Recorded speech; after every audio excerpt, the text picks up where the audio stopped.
People are freaking out because Star-Lord and Adam Warlock lost some of their text in the kits. Okay, I get that. I understand that. However, it wasn't just text that got removed.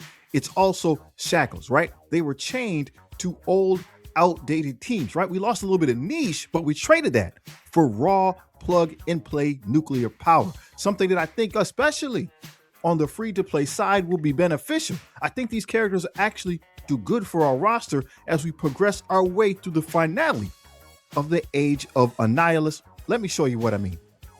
So again, one of the things that we forget about is that these characters are designed to be plug and play. So let's just look at the overall stats. If we're looking at Adam Warlock, for example, he's coming in right now. Right now in the game, he is the 9th strongest character overall, health 14th, damage 5th. That's no joke.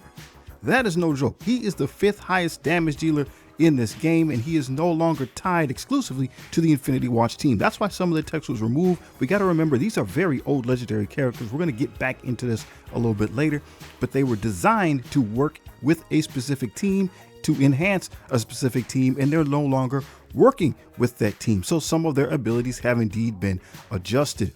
Armor 8th, focus 20th, resist at 15th. So he's not the most overwhelming character in the world. Again, that damage stat that's nothing to laugh at, man. That's nothing to laugh at. They do have the nice new 3.0 meta stats. And because of that, and because they're not tied to a team, we know they're on the Galactic Council, but they're made to be plugged in and used individually to maybe be used with 2 or 3 other members. And again, just kind of plug and play your roster. That is a plus. It's huge. And it's something, again, if we're playing free to play, that it's a tool you can take advantage of.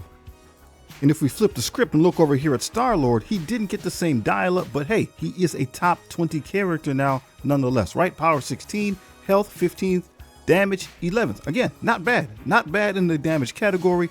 Armor 8th. I don't know why he needs an armor stat that high, but hey, man, we'll take it, right? We're probably just trying to keep him alive. Focus at 30th, resistance at 21st. Let's just take a minute and work our way through the benefits of the characters, right? If we're a kind of a newer or a mid-game type player, depending on when we started playing the game, they've made these characters very, very accessible. If you go into the event section and scroll all the way over, there's our guy, Adam Warlock. So we'll just start right there. What are the requirements to pick him up? X-Men or X-Factor? X-Factor really isn't a thing that we will be into, but X-Men, it's very, very wide, very broad. So if we got the New Mutants, for example, we should be good. We should be ready to go. Old Man Logan is sitting there. Rachel Summers from the Hellfire Club is sitting there. We got Havoc from the Starjammers. Storm and Rogue. They're on the, what are the teams that they're on now? Here, let's see this here. The Immortal, couldn't remember. The Immortal X-Men.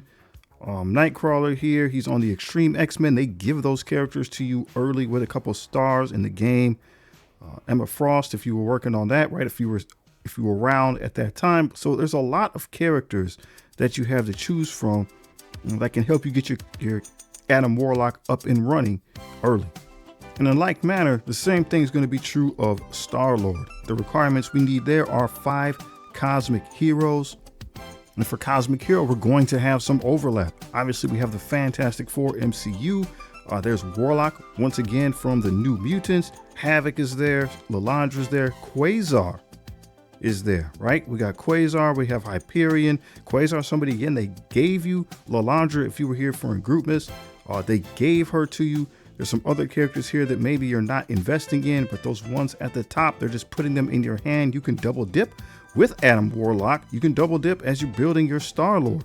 So the point that we're making here is they're trying to make it easy for you to be able to unlock this character. That's not always been the case. So, hey, man, we'll take it. They're giving us a top 20 character for free. Let's take it.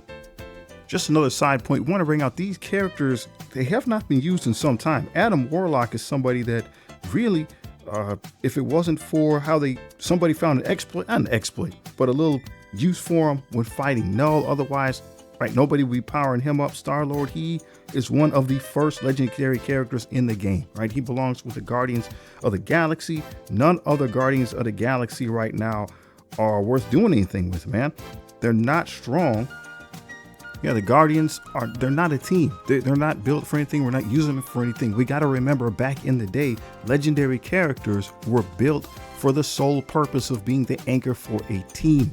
that is no longer the case. So yeah, some of their text got removed because it's dialed in to work with a certain team that they're no longer going to be using. And in some cases, what happens is we forget about that as kind of senior members, and people who are coming behind us don't understand that. So they think, hey, he's a Guardian, I can build the Guardians of the Galaxy. And you end up talking, right? I've done it, right? Talking to individuals in the comments, trying to help them appreciate, hey man, none of those characters are any good. It doesn't matter if you got diamonds on them. They're very old. Their stats are old. They're not strong. So they're trying to dial some of that stuff back to make it easier for people who are coming behind us to understand who they're supposed to be building so that they don't waste their resources.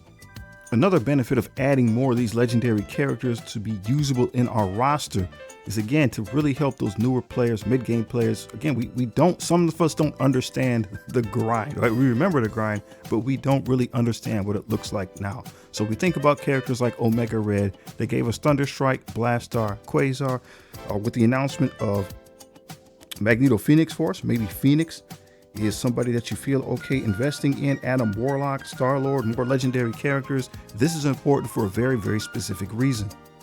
If we go over here and we take a look at our epic campaigns, Dark Dimensions, and just for illustration, we're going to go with Dark Dimension 4. Is that 4? 5? 6?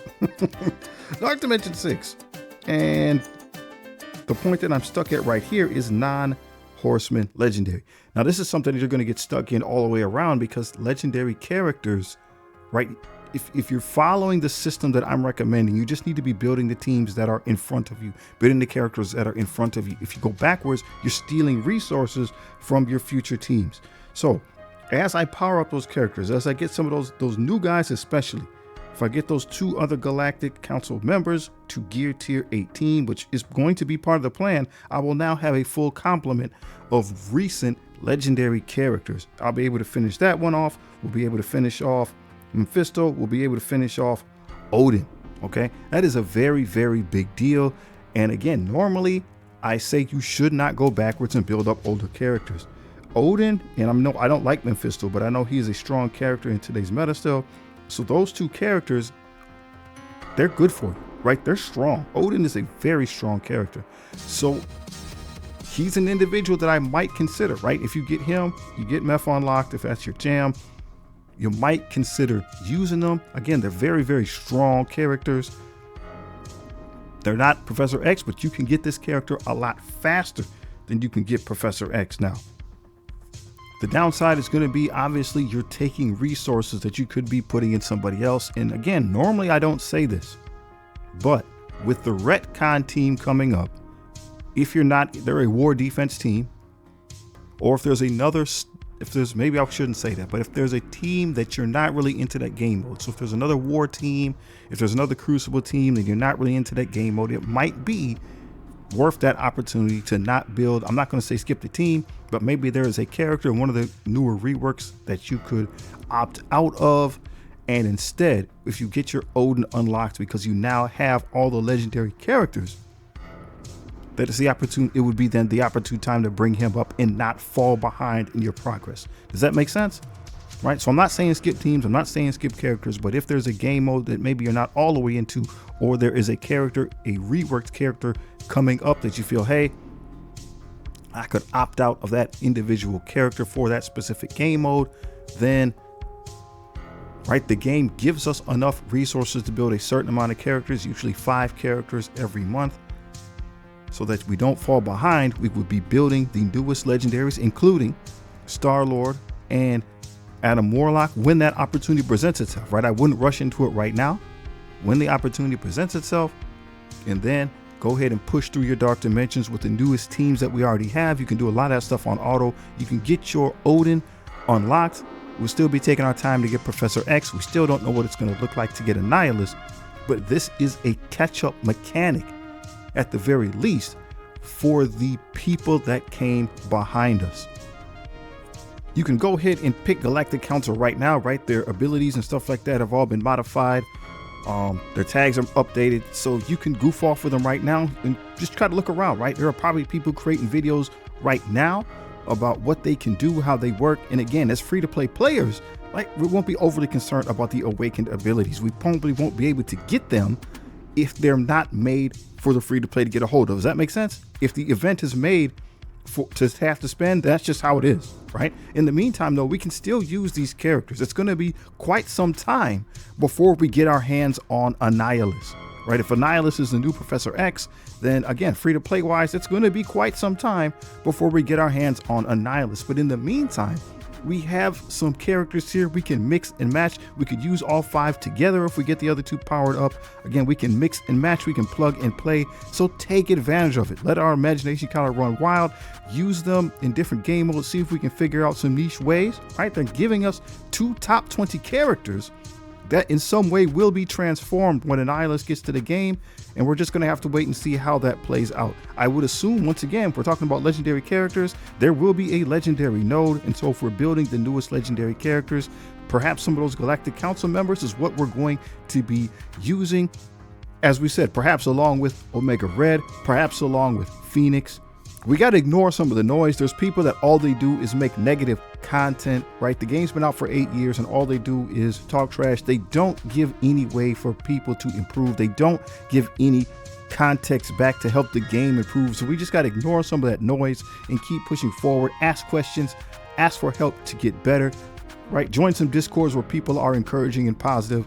That way, we'll just keep the game moving forward. We'll get better. And if it's not for you, hey, man, then it's time to opt out, and that's fine. There's nothing wrong with that. But yo, if you haven't seen this video right here, please check it out. It's legit.